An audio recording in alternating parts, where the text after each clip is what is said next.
What's up guys, welcome back to my YouTube channel Xman Co.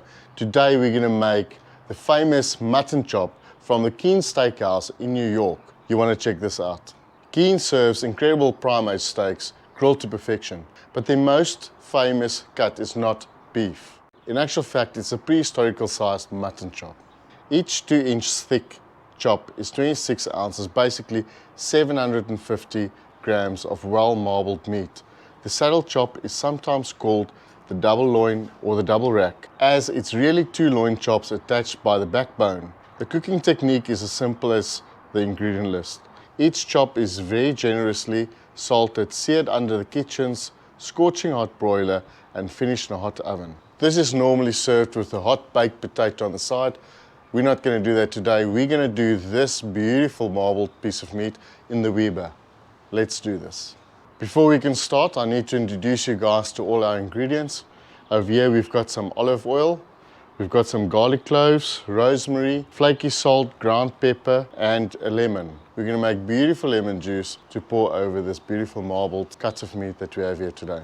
Just a quick mention, I've started a membership for you guys that feel you want to contribute and help us with our channel. That will really help us boost and to continue to give you great content. I appreciate all of you that do support us in that way and the ones that can't. With that said, let's get straight into this cook.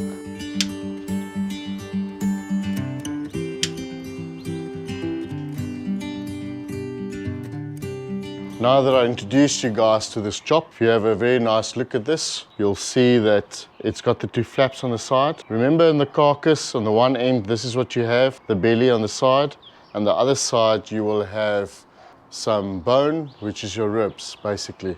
So just make sure you choose the right cut.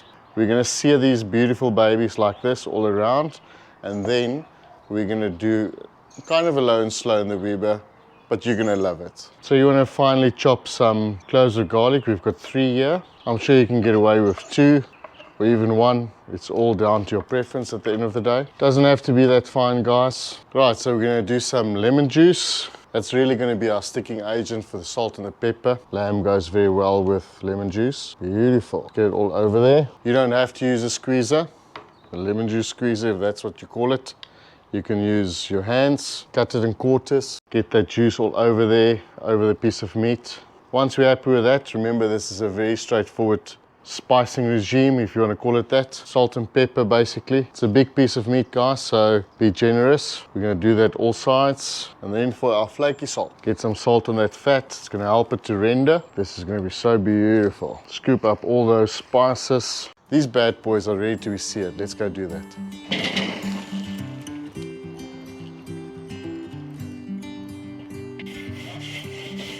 You want to heat up your skillet. Once you're happy that your skillet is heated up and warm, you're going to add a little bit of olive oil, not much. Remember, these cuts of meat are well marbled and the fat cap is quite prominent, so you're going to use that to render. So there should be enough fat, not to worry to put too much olive oil. You want to render these steaks all around on the fat cap for about 2-3 minutes maximum. We're going to use 2 skillets today. The reason for this is we want to remove our skillet and then move our coals over to the sides, as our second skillet's also going to be heated up, but we're going to make sure that we do a low and slow type of oven that's done on indirect heat. And I think we're going to look at about 15 minutes, more or less, give or take. We're going to update you on that.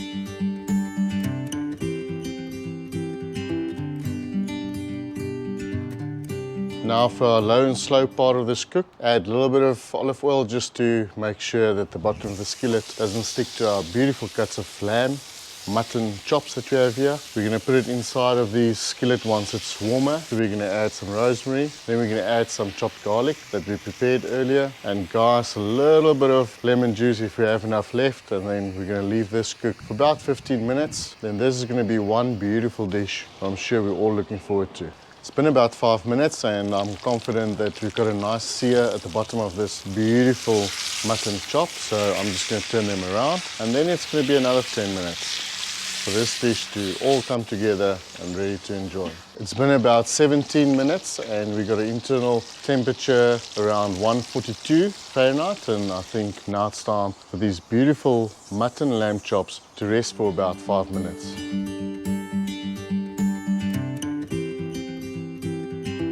We had this mutton chop rest for about 6 minutes, and you know what, we can't wait. Let's dig in. Guys, this looks absolutely divine. You saw the whole process, and now it's time to dig in. Let's do this. Looks absolutely divine. Look how juicy it is. Wonder if you guys can see that. Right, we need to have some of this crisp, beautiful skin that we see here. Beautiful, look at that. Guys, enjoy.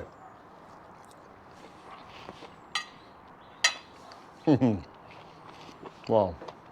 Wow, I don't know what to say. This is really nice. You know, that lemon juice just does it, and the garlic and the rosemary, all of it, but the lemon juice is really, really coming through. Guys, you know the story. If you like what we're doing, like, share, subscribe, enable those notifications so you get notified as soon as we upload a new video. Thanks for watching. We cannot do it without you. We'll see you on the next one. This is nice. I'm gonna have some more.